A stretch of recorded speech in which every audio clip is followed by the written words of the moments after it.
evening, YouTube. You guys are now watching another segment of The Cali Effect. I am excited to bring you into the dwells of the wonders of imagination, to bring you guys the second part of the Holy Grail. So let's get down to it.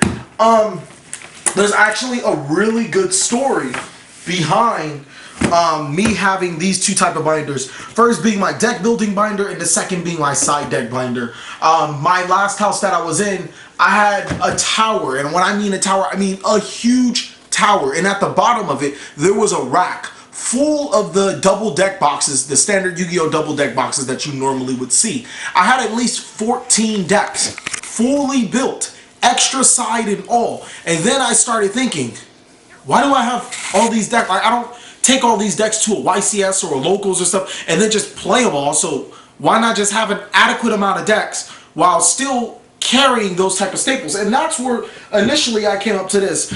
These two boxes don't really hold much significant value. One of them I got from Matt, the close friend that you guys seen in the last video.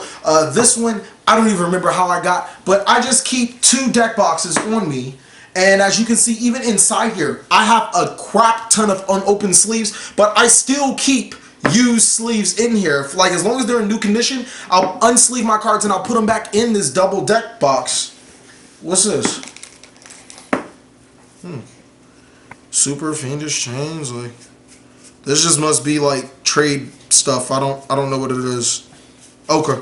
Anyways, I keep a certain stuff like that in just two binders, and I advise anybody that wants to play Yu-Gi-Oh at any level, local, competitive, whatever, to hold on to those staples even when they don't become good for that format. Hold on to those staples. You'll need them sometime in the future. It'd be idiotic, and this is coming from a vendor, so I love buying stuff like that because it sells fast, but it is idiotic to sell your staples and still play Yu-Gi-Oh! Like, you're gonna need those at some given time. But with that being said, let's just get down into my binder. This is my deck building binder. I thought that I'd use this one first just to silence all the critics, people that say, oh, the Cali Effect, you don't have all these cards, you only doing this, you're using other people's stuff for the shop. 95, 96, 99% of the time I'm using my stuff. I try to keep 6 of every card just for my 2 decks, so let's get into it because, you know, I'm just trying to make the time go by a little faster. 6 card troopers, 6 Trigodias, 3 ulti effect failures. Behind them will be 3 ultra effect failures. I just wanted to let you guys know that nothing in here is for sale, trade whatsoever. This is just showing my collection. 3 spell strikers, I think 3 Thunder King Riles, 1 of them is ulti, and then 2 of them are ulti and 1 of them are secret. 6 Karkardis, 6 ulti bells, 6 secret tour guides. I know that's like the sexiest thing since sliced bread, to see 6 secret tour guides. Try to say that 10 times fast. 3 secret Curry Bandits, 6 ulti battle faders, 3 super Raikos, 3 Zephyros Elite. Now I know you guys are thinking, Cali Effect, why are you like, you said you keep 6 of every card, but when we go back, you only see 3 ulti Thunder King Riles or 3 spell strikers. Those cards I feel that are almost staple-like I'll be able to use in certain decks, but I don't really feel that I'll be using them in multiple decks that I'm playing. 6 Miramello, 6 Dioneas, 6 Ghost Trick Jack Frost, 3 Fire Hand, 3 Ice Hand, 3 Gorilla. I don't really want to play like 2-hand type decks, that just seems boring. 6 Mathematician, which I just don't know why I have 6 of them, to be honest with you guys. Sometimes I like cards in different rarities, so I really like the Ultra Gorzes and I really like the Secret Gorzes, so I just decided to get 3 of each. 3 Glow Bull. This was actually my favorite card coming out of that set. Out of that, what was it? Not Dual Terminal. Well, yeah, Dual Terminal, but Hidden Arsenal, I'm sorry. Hidden Arsenal set. So, I mean, I really liked that card. Armageddon Knights, Majesty's Fiends, Fog Kings, Rescue Rabbits. Just, like I said, really, really good cards that I've just kept over time. For the most part, there's no real stories. 3 ulti Kaias, 3 ulti Rises. I actually need more ulti Kaias. 6 Wolf Barks. 6 Chaos Sorcerers. Like, I really urge you players, if you want to play competitively, keep stuff like this to yourself. Don't trade it off. I mean, especially if you want to be just YOLO swag one day. I mean, as much as I would like to take your stuff, I mean, I'm gonna hit you up on game right now. So everything after this is just flare play. This Super Foolish Burial is actually pretty special to me. It was given to me by a friend in locals because he was quitting, and so I mean it was really hard to see him go. But at the same time, I keep this Foolish Burial as a keepsake. I like to keep a lot of cards that are friends of mine in special places, and like if I ever play them in a deck, it's kind of like that, you know, that Yugi Moto bullshit. But don't that's reminiscent, man. Anyways, dualities, mind controls. This card actually, believe it or not, this card was like $40 and I had like 6 of them a long time ago. So, like I said, keep on to those cards that you think are good. Toon Worlds are actually a special occasion because everybody's looking at them like, why are Toon Worlds in the binder? And I mean, that's just a really good question. These Toon Worlds are not really in there because of their worth or, you know, how they're symbolized. I believe they're $1 anyways. It's a reminder for me to never forget. Never forget that a card like Toon World, a card completely bad, can just skyrocket in price in this Yu-Gi-Oh card game. So, I mean, like I said, these Toon Worlds are a good reminder never to forget about the bad cards at all. And it's just nice looking because it's from Magic Ruler. 6 Ultra Mystical Space Typhoons, Barrel from the Different Dimension. Ulti Teleports. I know I have 2 other ignitions running around. Super Rotas, Ultra D-Charles, Ultra Upstarts. I did have supers, but I mean, I don't really use Upstarts that much, so I'm not hoping. I'm sorry. Soul Exchanges, Fortune, Future, whatever, blah. This card, I just really love the art. It's Vampire Lord being infected by the Mark of the Rose. It's actually, if you ask me, it is one of the best cards in the game. Just because if I banish a plant monster, I get to take control of the opponent. So hell yeah, I'm gonna have 6 ulti rares of it. It's a Snatch Steal. Snatch Steal is one of my favorite spell cards of all time. I mean, it has like a black guy robbing another black guy. I mean, isn't that like, no? Did I go too far? 6 ulti Tinkies. And these ulti Tinkies hold a really good story as well. Or not 6 ulti Tinkies, 3 ulti Tinkies. One of them was given to me by a really close friend who I've known for quite some time. He actually gave me a really homie hookup. I traded him an ulti Plague Spreader for it because he loves zombies. I'm pretty sure he's watching this video right now. Shout out to you, Lewis. I love you for that. I needed that 3rd one when it came down to 3. The other one I traded when it came out, and the other one really doesn't hold any significance. But one of these Tinkies are really special to me. Forbidden Chalice is my favorite spell card in the game, and that's why I have ultis for days. I love this card. I just love the art. I love the Forbidden series. If there was any series I'd ever like in Yu-Gi-Oh, Forbiddens are the best, and that's why I like try to hoard them, and that's why when they price go up, I just have so many. 6 Tensu, 6 Econs. I love this card. I think this is one of the most versatile cards in the game.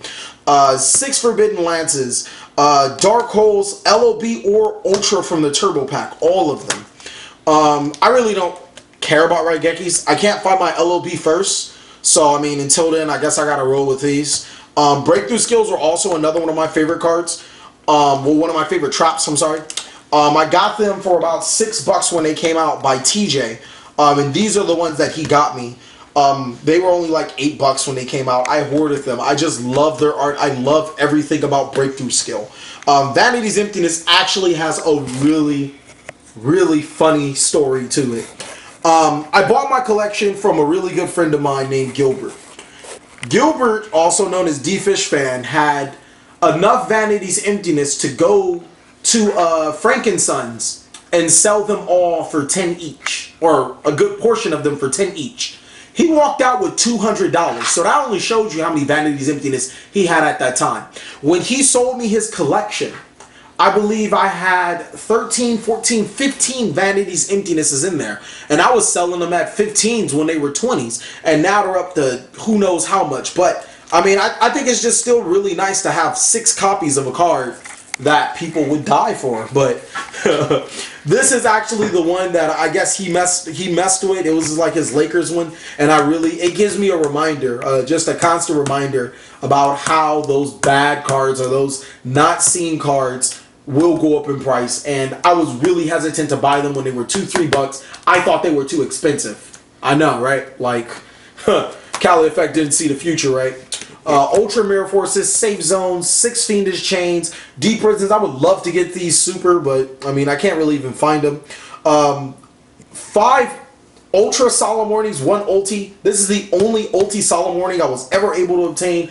I had a choice between this one and the German one. And if you guys did not know, I hate foreign cards with a passion. Like, if it's not English, I automatically just, like, it turns me off. I strongly prefer English because of 2 things.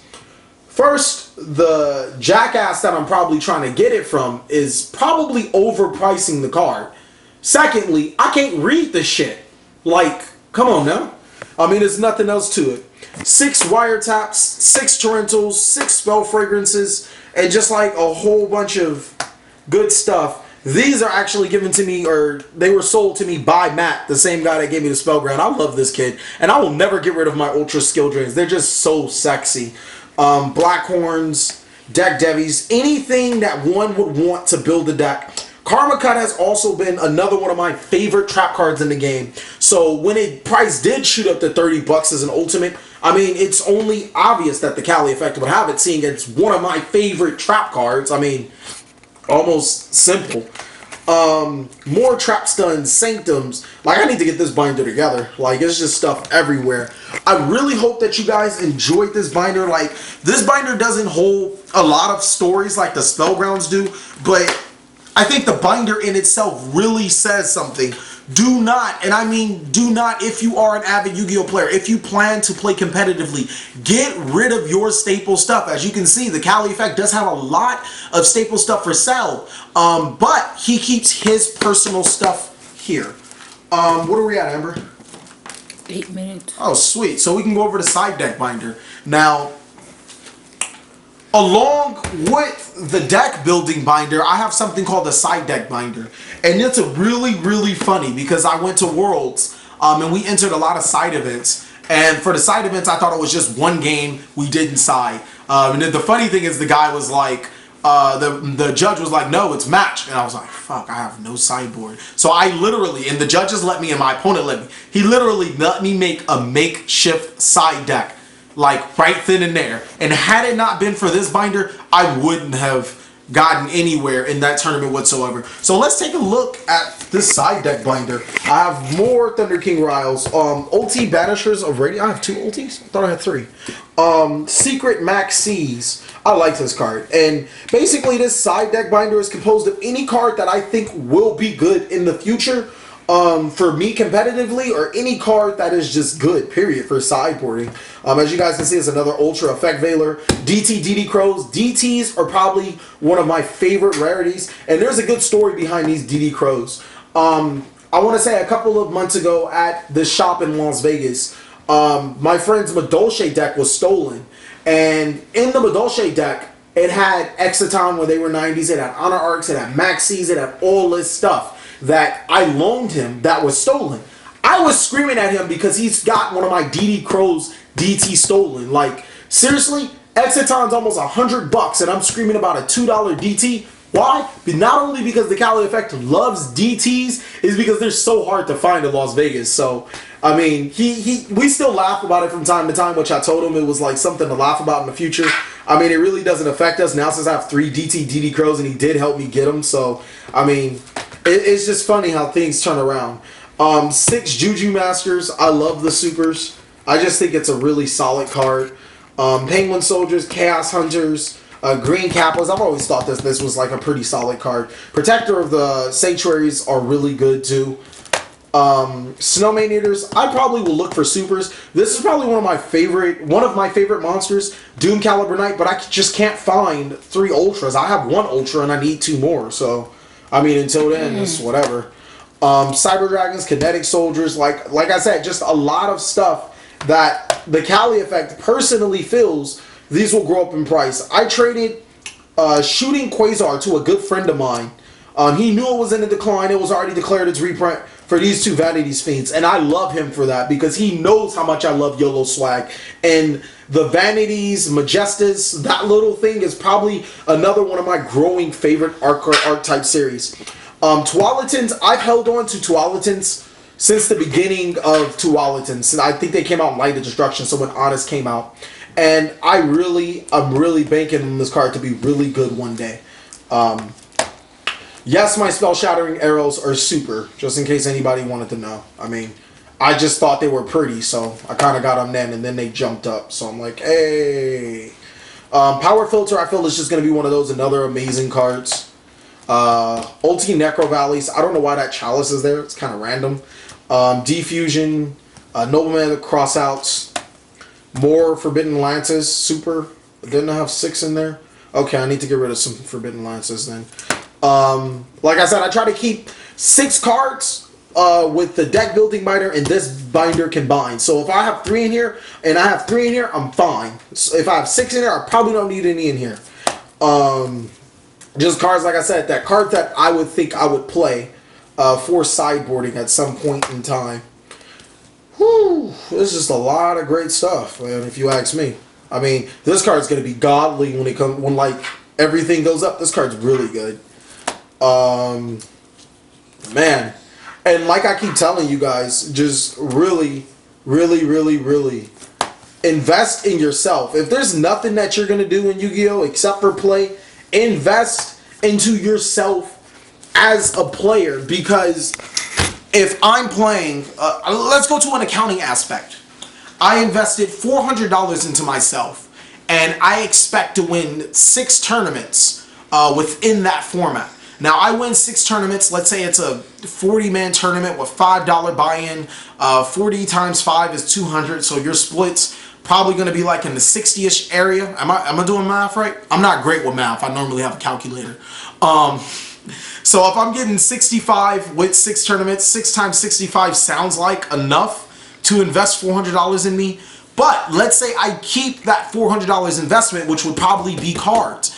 And the cards will work for me over time. I don't have to necessarily get rid of those cards to get my money back. I shouldn't have to. But if I'm investing into myself as a player, that $400 will not only make me those 6 tournaments, but sometime in the future, they will make me more dividend.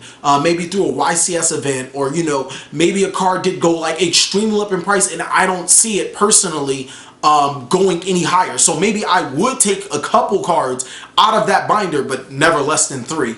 To get rid of and then wait for the reprint. But like I said, you guys, I really hope you guys are enjoying this Holy Grail saga while I'm away at YCS Anaheim. Thank you guys for watching. Please like, comment, subscribe, but most of all, enjoy.